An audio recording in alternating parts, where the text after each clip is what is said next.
Hi, hello mabuhay! I-share ko nga pala sa inyo yung full experience namin dito sa newly discovered Lakeside Staycation. It's a one-of-a-kind experience kasi para sa amin, tas napakadami mo pang iba't ibang activities na pwedeng gawin at meron pa siyang kasamang full board meal. Kaya nga kung gusto nyong malaman yung buong details, just keep on watching! So first, nagbiyahe nga muna kami papuntang Cavinti, Laguna at alam nyo bang less than 3 hours away lang siya from Metro Manila. Sobrang na-enjoy nga namin yung biyahe dahil marami kaming nakita na iba't ibang magagandang tanawin. And dito nga kami mag-i-stay sa Sophia's Lake. Ang maganda nga dito is well secured dahil may security guard at gated pa yung parking nila. Well, after nga namin nag-park, ayan na si Kuya, inaantay na kami, tas tinulungan na rin kami para isa kayo mga gamit namin dito sa kanilang boat. Dumating nga pala kami dito ng 2 PM and sakto lang sa check-in time nila. Mula nga pala sa parking hanggang doon sa Sophia's Lake is around 10 minutes lang yung biyahe. Napakaganda at super sya lang nga ng boat nila kasi habang nabiyahe kayo papunta is meron pa kayong pa background music. That combines the best of nature and luxury. O diba guys, dito pa nga lang sa papunta, super panalo na kayo sa experience. So ayun, after 10 minutes, andito na nga kami sa Sophia's Lake. Napaka-relaxing nga ng ambience at super tahimik pa. May mga staff nga na magwe-welcome sa inyo dito, tas meron pa sila ditong pa-welcome drink. After that, sinamahan na nga nila kami papunta dun sa villa na i-stayan namin. And dito nga kami mag-i-stay sa Lakeview Villa 4. Pagpasok mo nga, ito yung kanilang terrace or parang outdoor dining area. And on the other side, isa nga to sa mga spot na pwede kang mag-relax. At isa nga din sa experience nyo dito is meron sila ditong pa-welcome foot bath. So ayun guys, pasok na nga tayo dito sa ating room para ma-tour na namin kayo. Napakaaliwalas nga at napakalaki nung room. Meron siyang 2 queen size bed at fully air-conditioned yan at may wifi pa. May table and chair nga din pala dito sa loob, tas provided na rin nila dito yung towel. May smart TV na rin at may private vault at meron na rin kayo ditong refrigerator, tas provided na rin nila dito yung water. Dito naman tayo sa kanilang CR guys. Ayan, baka magulat kayo kasi napakalaki talaga nung kanilang comfort room at bathroom. May full-size mirror at meron pa sila ditong pa-bathtub. Ito naman yung itsura nung kanilang bathroom area. May hot and cold na shower at ito naman yung kanilang comfort room.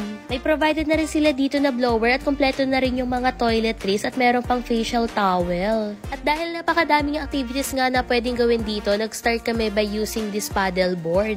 Naglibot-libot na nga rin kami sa buong place at tinry namin dito sa kanilang view deck swing at meron pa pala sila ditong tree house. Masarap ng tumambay dito sa kanilang tree house lalo na kapag hapon. And kung gusto nyo pa nga ng ibang activity, pwede kayong mag-fishing dito. Kahit sang part ka nga magpunta dito sa area is napakadaming swim mong makikita. Super relaxing at nakaka-enjoy naman talaga. Kasama na nga rin sa may experience nyo is meron kayo ditong free sunset cruise. Super na-enjoy nga namin to at nakaka-relax pa yung mga view sa paligid.